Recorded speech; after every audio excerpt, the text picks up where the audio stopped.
Hello, this is Houseplant Reviews by Dario, and today I'm going to talk about this plant, which is called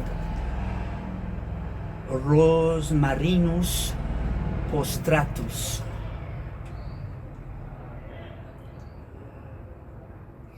Smells like a pine tree, and it says that it needs indirect light and needs to be watered twice a week.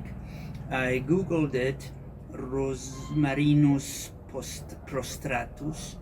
It says they are native of dry areas.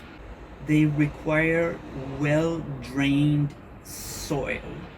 So I guess what's important is that the soil gets drained completely after watering, so no water left at the bottom. So I guess it's an outdoor plant.